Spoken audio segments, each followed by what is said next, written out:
Kita menyadarkan diri kita, terlebih lagi yang berceramah, jangan kau hanya sampai menyampaikan ayat saja. Hai Abdul Samad, apakah kau yang bicara itu hatimu sudah hidup? Senantiasa merasakan diri, aku orang paling hina, aku orang paling kotor, ditempelkan kening ke lantai di tempat yang diinjak tapak kaki, mengatakan bahwa aku bukan siapa-siapa. Ketika engkau merasa dirimu tinggi di atas, kau bukan apa-apa, karena yang paling tinggi di badanmu pun kau tempelkan. Tapi saat kau jatuh, rendah, down, stres, kau jangan merasa rendah, karena kau tegak berdiri di hadapan Allah. Kau angkat dua tangan, Allah Akbar. Di dalam diri ini disebut dia dengan qalb. Kenapa disebut qalb? Orang Arab menyebut qalb qallaba, karena sifatnya berbolak-balik. Pada saat selesai salat, astaghfirullahalazim, tidak ada yang paling bersih, dia bersih. Tapi pada saat petang sore hari, yusbihu mu'minan, paginya putih, bersih, tak bernoda. Wa yumsi kafiran, petangnya hitam. Makanya dari pagi dibersihkan. Solat subuh bersih, solat zuhur bersih, condong matahari solat asar bersih, tenggelam matahari solat maghrib bersih, sempurna gelap malam solat isya bersih, tengah malam bangun tahajud munajat di tengah malam orang tertidur. Wa tusalli bil laili wan nasu niyam, engkau tegak di waktu malam di saat orang semua sedang tenggelam dalam lelap tidur panjang, tapi engkau menangis meratap mengenang dosa begitu banyak. Sab'atun yudhilluhumullah, di antara 7 yang mendapatkan naungan Allah. Yauma la dhilla illa dhilluh, hari itu tak ada naungan kecuali naungan Allah. Di antara yang mendapatkan naungan itu adalah rajulun zakarallah, orang yang berzikir, munajat, muhasabah diri di tengah malam, sunyi, sepi, fafadat ainahu, menetes air matanya. Berapa banyak sudah harta dititipkan Allah, satu pun tak dipakai. Umur diberikan Allah 40, 60, 70. Berapa yang kupakai untuk menolong agama Allah? Berapa yang kupakai untuk mengingat Allah? Mata, tangan, telinga, kaki akan diminta tanggung jawab di hadapan Allah. Al-yawma nakhtimu ala afwahihim, mulut terkunci. Wa tukallimuna aydihim, tangan akan bicara. Wa tashhadu arjuluhum, kaki akan bersaksi di hadapan Allah. Siapa yang bisa menolong waktu itu? Kalau pernah tangan ini saat punya kekuasaan, satu coretan tanda tangan bisa mempermudah urusan masjid. Sebutir kekuasaan yang dititipkan Allah bisa dipakai menolong agama Allah. Itulah yang akan menolong di hadapan Allah. Tanah, rumah, kendaraan, semua akan tinggal menjadi harta warisan. Lalu yang kita bawa mati apa? Dulu dibangga-banggakan, dihormati, dimuliakan. Yang kami muliakan Al-Mukarram, Al-Ustadz. Tapi pada saat tiba masanya, yang kita bawa tak lain tak bukan, innallaha la yanzuru ila ajsamikum, Allah tak menengok badan, fisik, bentuk tubuh, baju, ini sampulnya saja. Wala ila suwarikum, Allah tak menengok rupa, wajah. Walakin yanzuru ila qulub, hati kamu yang bersih itulah yang kau bawa menghadap Allah Subhanahu wa taala.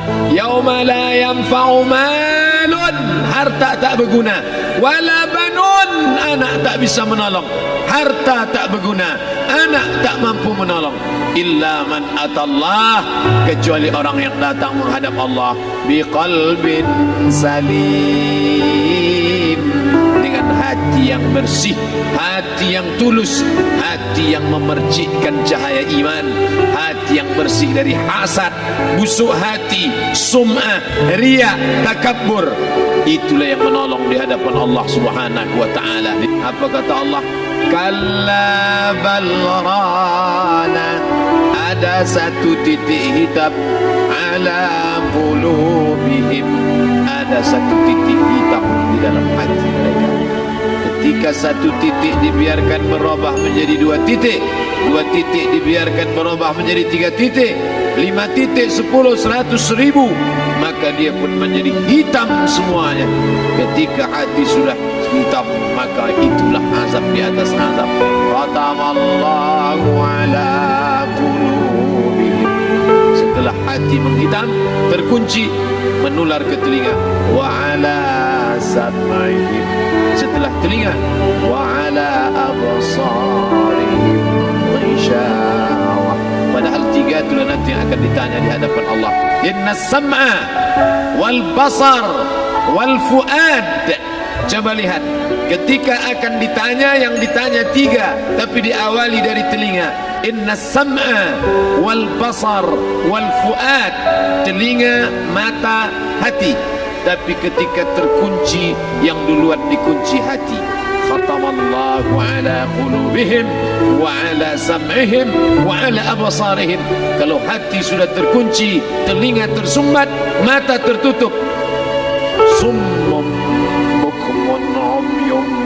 Summum bukmun umyum.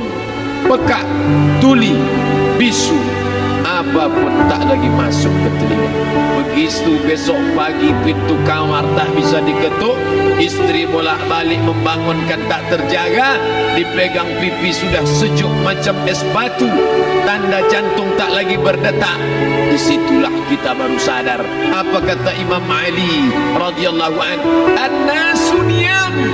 Semua manusia waktu hidup itu tidur. Bapak tidur, ibu tidur, saya tidur, semua orang waktu hidup itu tidur. Falamma matu, ketika dia mati, disitulah dia baru terjaga dari tidur panjang. Saat Israel mencabut nyawa, ditarikkan di dalam satu centapan yang kuat, disitulah kita baru terjaga dari tidur panjang. Betapa aku meninggalkan salat, betapa aku tak berzakat, betapa dulu kekuasaan. Aku lulus umur 30, pensiun 58, 28 tahun, apapun tak pernah kubuat untuk agama. Sibuk membesarkan anak, sibuk mengurus warisan. Anak pun tak ingat dengan kita, karena kita lupa menanamkan pendidikan agama di dalam otak kepalanya. Andai dulu pernah dia dibawa ke masjid, takkan dia lupa mendoakan selesai salat, Rabbighfirli wa liwalidayya warhamhuma kama rabbayani shaghira. Harta yang banyak tak sempat menolong agama Allah. Anak tunggal semata wayang tak sempat dididik agama.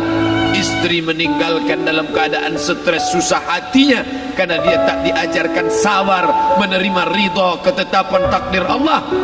Dan paling celaka, tak pernah anggota tubuh ini dipakai untuk berzikir, muhasabah, mengingat Allah. Tak pernah mata dipakai menengok Quran, kitab suci Allah. Tak pernah dipakai hati merenung sejenak, apa yang akan kubawa mati menghadap Allah subhanahu wa ta'ala. Dari dalam tanah naik ke atas tanah, ngurus tanah, ngurus tanah, ngurus tanah, masuk ke dalam tanah. Abdul Somad dari dalam tanah naik ke atas tanah, ceramah, ceramah, ceramah, ceramah, ceramah, masuk balik ke dalam tanah. Yang kau bawa apa? Baju koko tinggal, peci tinggal, pakaian kehormatan tinggal. Yang kau bawa kain tidak berjahit, disobek, kerak. Itu yang akan menyampul kulitmu yang selama ini kau dimandikan, dibersihkan oleh ibumu dulu 60 tahun yang lalu, sampai masanya kau lupa kapan kau dimandikan dulu. Sekarang ruh melihat, disebut dia ruh karena dia raha ya ruhu ruh, seperti aroma semerbak yang datang pergi hinggap. Ruh sampai masanya dia datang masuk ke dalam jasad, ruh sampai masanya dia pergi meninggalkan jasad. Malam ini dimuliakan Al-Mukarram Haji Abdul Somad LCMA. Kenapa Abdul Somad ini dimuliakan? Karena ruh hinggap sejenak sebentar, sampai masanya besok pagi dia ruh keluar dari dalam tubuh ini. Anak yang katanya ayahku sayang, istri katanya kaulah abang, sampai masanya mereka tak lagi mau mendekat. Rumah itu saya yang buat, saya yang mengukurnya. tapi begitu ruh sudah keluar dari badan, tidak satu pun semeter, sesenti, sejengkal, sehasta ada tempat di rumah itu untuk jenazah bernama jenazah Abdul Somad. Dulu orang bertanya, rumah Ustadz Somad di mana? Hari ini orang tidak lagi bertanya, tak lagi menyebut nama. Orang sudah mengatakan kuburnya mana. Mana? Kawan, sahabat, andai tolan, anak menantu, teman sekantor, semuanya pergi meninggalkan.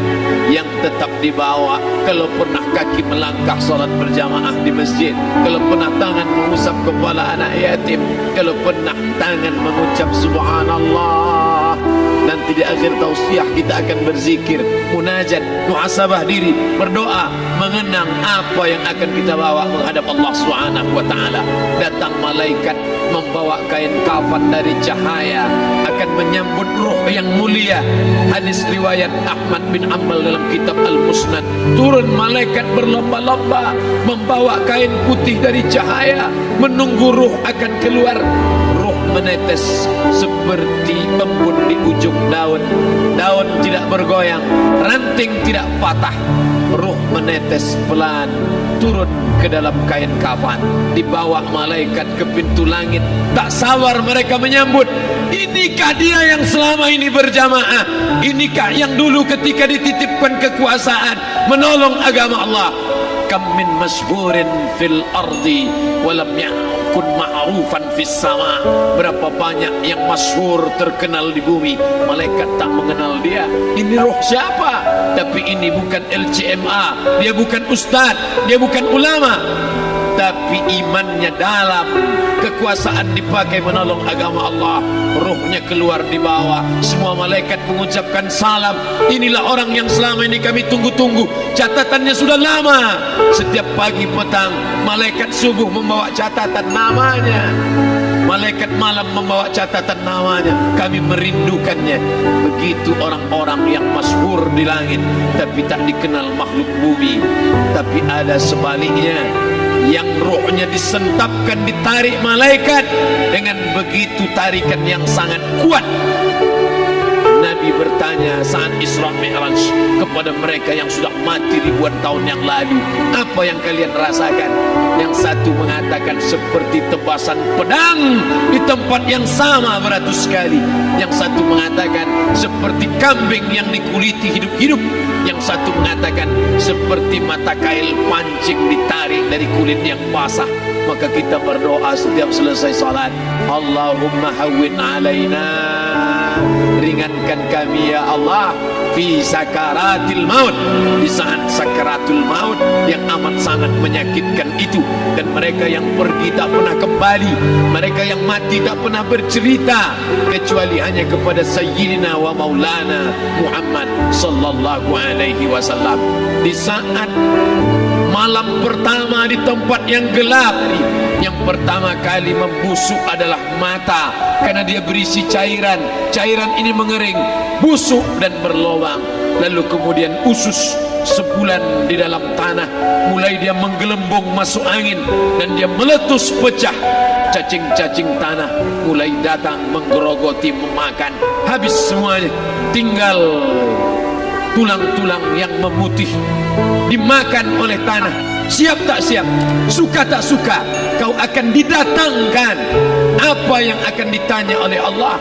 Perbuatanmu, amalmu. Faman ya'mal mithqala dzarratin khairan yarah. Sebesar biji sawi, sebesar ujung rambut, kau aniaya orang, kau makan titik puluh keringatnya. U'tul ajira ajrahu, berikan upah pekerjamu, gaji tukang panenmu, gaji tukang cuci setrikamu.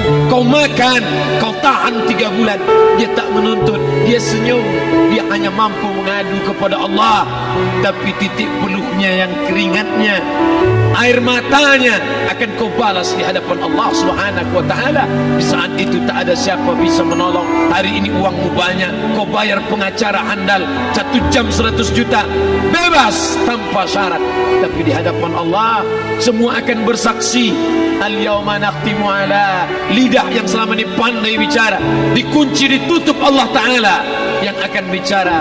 Wa tukallimuna aydihim wa tashhadu arjuluhum, kaki akan bersaksi, tangan akan bicara. Bima kanu yaksibun, yang pernah dilakukan di masa yang lalu. Mata melihat seolah-olah nyata perbuatan itu pernah dilakukan dulu. Kita lupa, kita tak ingat, tapi catatan malaikat terlalu terang benderang.